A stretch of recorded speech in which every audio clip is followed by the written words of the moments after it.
So मित्रांनो, आज मी कॉलेजला गेलेलो. सो मला बरेच जण विचारत होते, काय झालं तुला, असं काय सॅड स्टोरी लावतोय आणि प्रोफाईल पिक्चर का रिमूव्ह केलं, काय सगळं म्हणजे भरपूर काय काय प्रश्न विचारत होते. आता त्या सगळ्या प्रश्नांमागे एकच उत्तर आहे, ती म्हणजे माझ्यावर आत्ता आलेली जी परिस्थिती आहे ना, त्यात ते उत्तर आहे. बट मी ते सगळं शेअर नाही करू शकत. बट अशी कंडिशन आली आहे ना, आणि त्याचं एक रिझन आहे, ते मी तुम्हाला सांगतो. तुम्ही पण त्या गोष्टींना थोडंसं सिरियसली घ्या. कसं असतं माहिती आहे, आपले जे व्यक्ती असतात ना, आपले सख्खे व्यक्ती, सख्खी नाती जी असतात ना, त्यांवर म्हणजे जे आपले आई वडील सोडून, आई वडील सोडून, आपले घर सोडून बाकी जे रिलेटिव्ह असतात ना, त्यांवर ना थोडासा विश्वास ठेवताना थोडासा म्हणजे एकदम जीव ओतून विश्वास ठेवू नका. थोडासा आधी 10 वेळा विचार करा कोणताही निर्णय घेताना. माझ्या बाबतीत तसंच झालेलं आहे की मला कोणाच्या तरी सांगण्यावरनं समजलं, म्हणजे कोणाच्या तरी सांगण्यावरनं मी इथपर्यंत आलोय.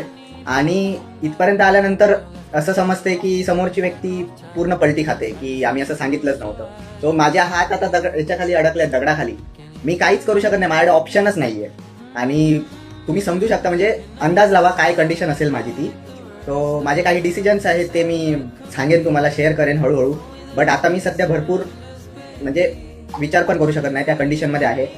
आणि तरी पण मी तुम्हाला शेअर करतो सर्व गोष्टी, एक एक. आता एकदम नाही शेअर करता येईल, तर थोडं थोडं शेअर करतो.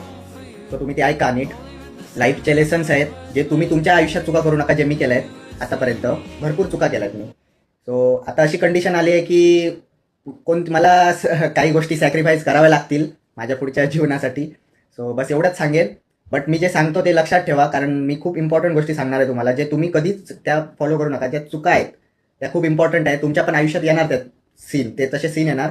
सो ते सीन तुम्ही म्हणजे तुम्ही त्याचे बळी पडू नका, जसं मी पडलोय बाई. ओके, ठीक आहे. Bye bye.